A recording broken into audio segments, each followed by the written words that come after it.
ছেলেদা আপনার নাম কি? রাকেশ আলী। বাড়ি? বাড়ি ভূতনি।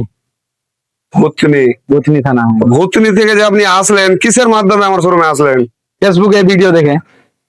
তো যাই হোক দাদা, আমার ফেসবুকে ভিডিও দেখে তো আমার শোরুমে এসে আপনি কি গাড়ি কিনলেন? একটা বুলেট রয়্যাল এনফিল্ড। তো কিরকম কি পেলেন একটু আমার অডিয়েন্সকে বলেন। ভালো আছে গাড়ি, A1 কন্ডিশনে আছে, ভালো আছে গাড়ি। তো তোমরাও যারা আসতে চাইছো আসো, দাদার কাছে যোগাযোগ করো, দেখো ভালো লাগবে দেখো। তো যাই হোক দাদা হাতে মানে রয়্যাল এনফিল্ড ক্লাসিক 350 সিদ্রা বাইক বাজার থেকে ডেলিভারি এলো। এই ধরনের বাইক নিতে হলে কোথায় আসতে হবে? সিদ্রা বাইক বাজার। তার লোকেশনটা হচ্ছে মোথাবাড়ির মধ্যে পড়ে লতিমোড় প্রাইমারি স্কুলের অপোজিটে। আর কোনো প্রবলেম হলে স্ক্রিনে দেওয়া নম্বর থাকবে, যোগাযোগ করবেন।